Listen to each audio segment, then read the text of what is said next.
Okay, good morning. I'm Henry Abramovitch, and I'd like to welcome you to the second day of this unique event which Tova Gamliel has organized in a really outstanding way. Now, I'm going to give a very unusual talk, which I've called From Anthropology to Psychology and Back Again. And I want to speak about a very personal event which without a doubt shaped my professional life. I was barely out of adolescence.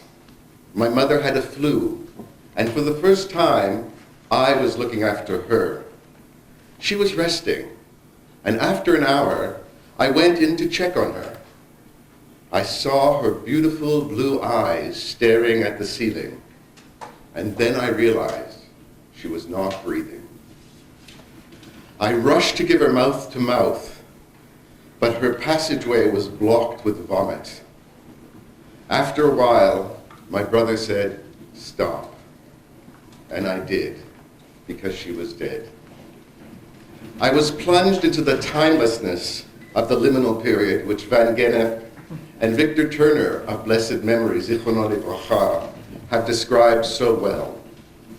With the burial, and especially the Shiva, I felt the social support of the community, as Malinowski had described, and saw the role of the community to watch over the mourners and draw them back by stages from the death imprint and back into life. Besides my profound guilt, there was another mystery. The autopsy had not found a cause of death. All cultures have ways of explaining death, of taming the chaos. Yet my cultural forms had failed to explain her sudden death. I was bereft not only of my mother, but of cultural cohesion, and it developed a strong sense of cultural envy.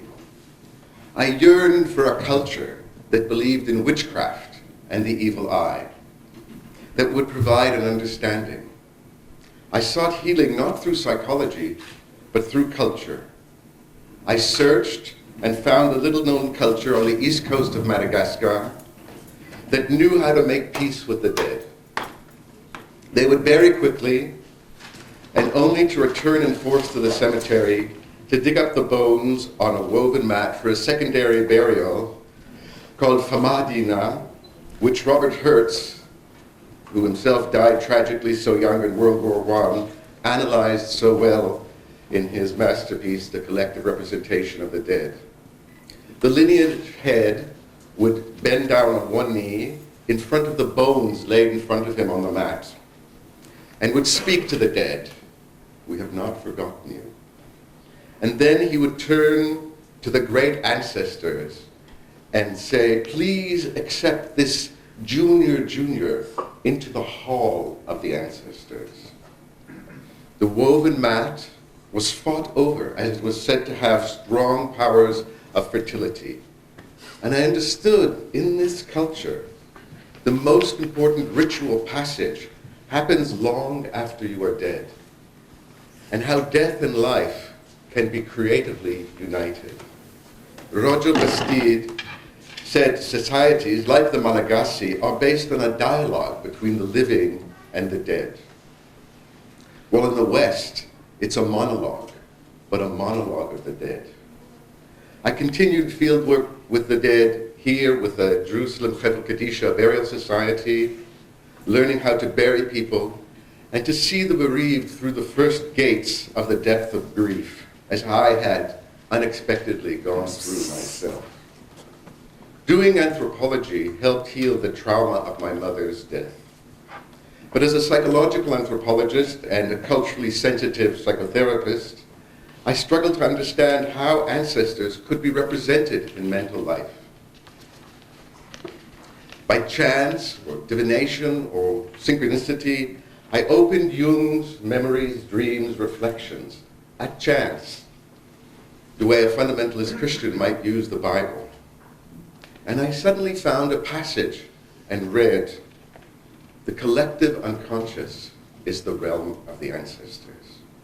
And I felt, here is a psychology that understood ancestors, that could meld the cultural and the psychological in depth, but also in context.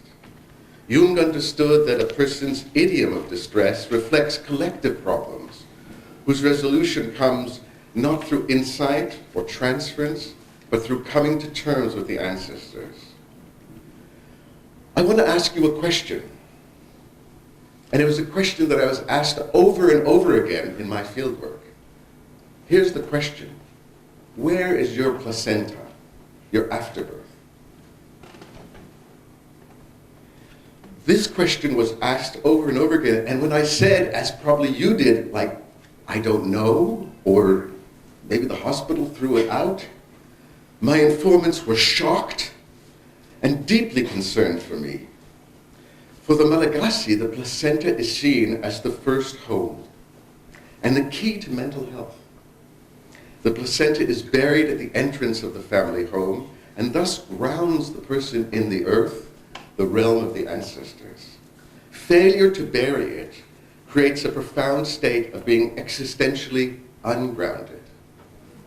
Without an organic connection to the ancestors and the collective unconscious, mental illness will result. For the unconscious, as Jung wrote, corresponds to the mythic land of the dead, the land of the ancestors. When I had an initiatory dream, and it's so kitsch, I'm afraid to tell you, like I was wandering through an old European city, and suddenly I went up a few steps, and then there was this beautiful door like they have in Europe, kind of wooden door, and I kind of knocked on the door, and I hate to say it's so kitsch, but then the door opened and Jung invited me in. So I just felt I had to train, I had to do this. And I feel that being an anthropologist and a Jungian analyst is a natural combination for me. On the other hand, as I think about most of my colleagues, most of my therapeutic colleagues, my psychologist friends, whether mainstream psychodynamic or CBT, behavioral treatments, ignore culture. And it's not because they think it's unimportant. They meet it every day in their clinical work. The problem is conceptual. They can't find a place for culture in their universalistic theories of the mind. Therapists face many issues working across culture, and I just want to touch on one. Most psychotherapists have difficulty understand how a person's speech style is embodied in certain cultural assumptions. And they often lack words to express themselves in other languages, in other ways, and often give up in the process of self-translation. It may surprise our guest, but not the audience, that Hebrew has no word for mind or solitude, and makes no distinction between envy and jealousy, which is the heart of, say, Kleinian thought, or even between love and like, which I still find baffling.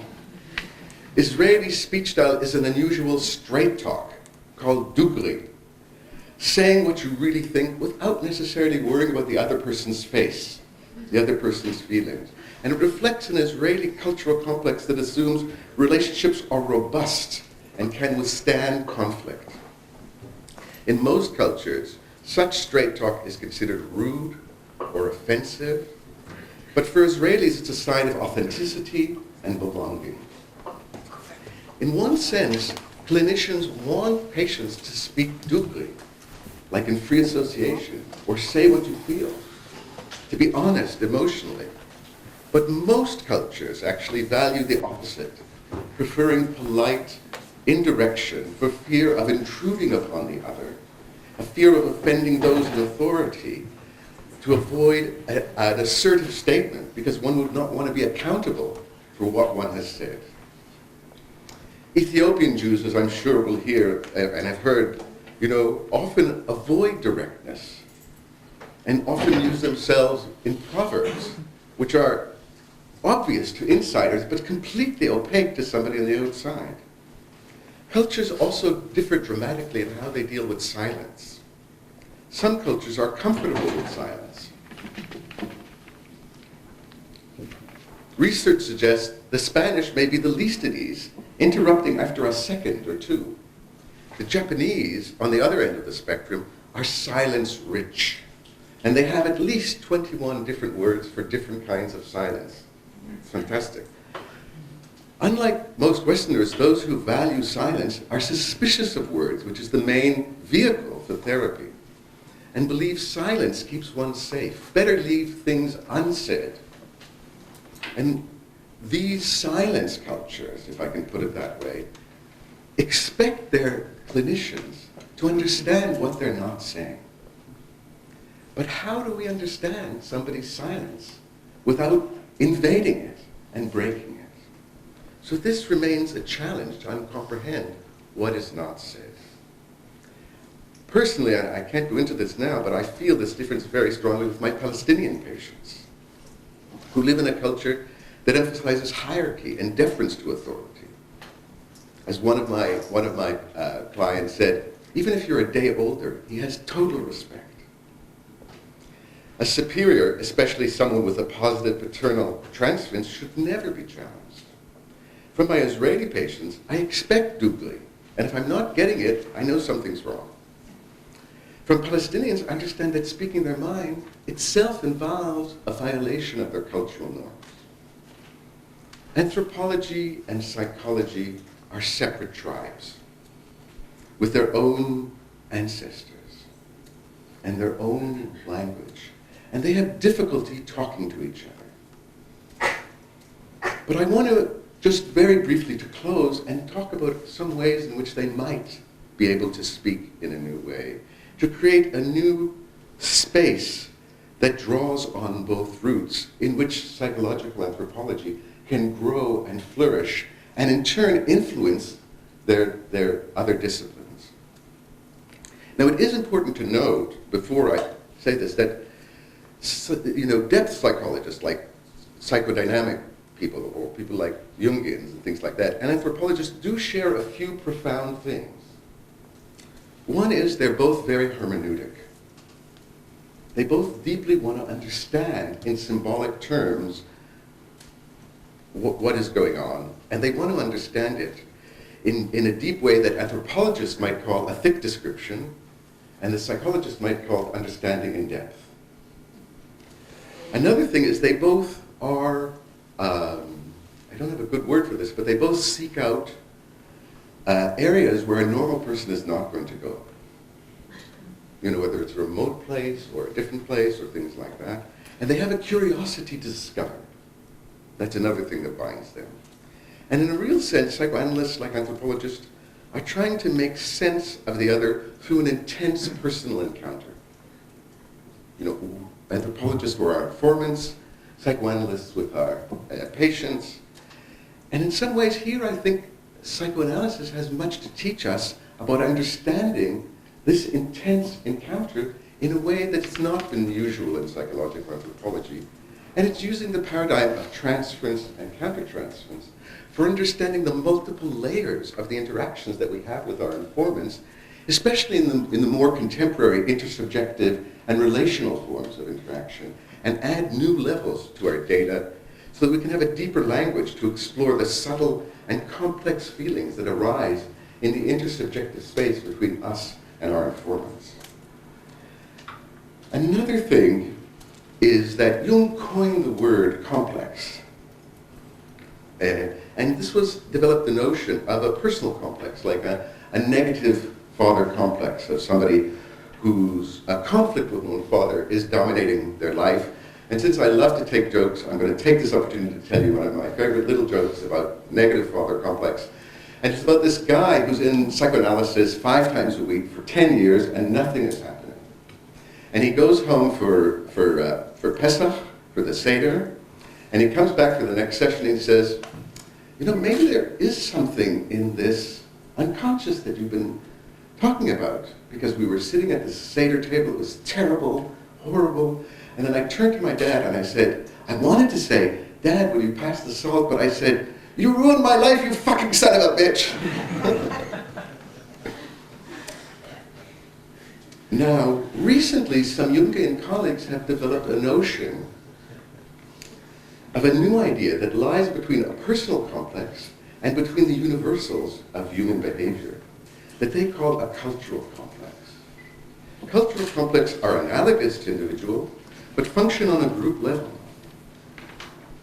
and organize how deeply held beliefs operate in the group life and creates fields of resonance among their members, which bypass rationality and create a deep sense of collective bonding, but often pathologizing deviance from without and within. I think this is a very fruitful idea of a way in which the things can happen. Now, just to close, I say, in my journey, I've gone from seeking knowledge, I'm getting a little nervous, as seeking knowledge and healing from other cultures. And then I sought it for myself. And then I tried to bring this awareness back into anthropology.